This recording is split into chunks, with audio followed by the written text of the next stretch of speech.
Hello everyone, তোমরা কেমন আছো? আমি ভালো আছি। আগের ব্লগে দেখলে আমরা তারাপীঠে চলে এসেছি। তো আজকে পরের দিন সকালে আমরা সকাল 7টায় উঠে গেছি। উঠে আমার হাজবেন্ড, আমি আরোহী স্নান টান করে আমরা হোটেলে নিচে চলে এসেছি। তো প্রচণ্ড ভিড়, এত সকালেও ভিড় এত মন্দিরে কি বলবো।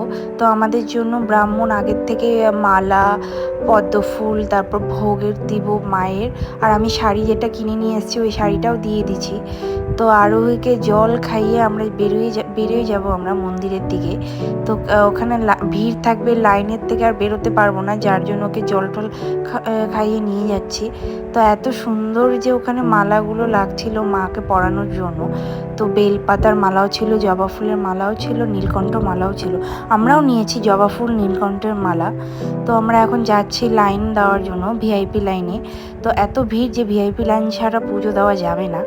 তো আগের থেকে আমাদের হলো ব্রাহ্মণ মশাই সব ঠিক করে রাখছিল যে আমরা কোথায় পুজো দিব। তো আমাদের কোনো কিছুই অসুবিধা হয়নি, এত ভালো করে পুজো দিয়েছি মানে কি বলবো। তো আমি বারবার যেতে চাই মায়ের ওখানে।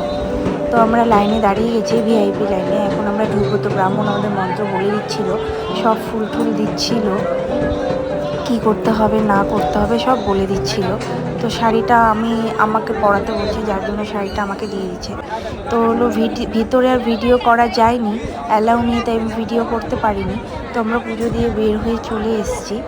তো আমরা এখন হোটেলের দিকে রওনা দিচ্ছি। এখন হোটেলে যাব, রেস্ট করব, করে আবার আশেপাশে কি ঘোরার আছে ওগুলো এখন বেরোবো আমি, আমার মেয়ে আর আমার হাজব্যান্ড। যদি ভালো লাগে লাইক কমেন্ট শেয়ার করে দিও। Thank you.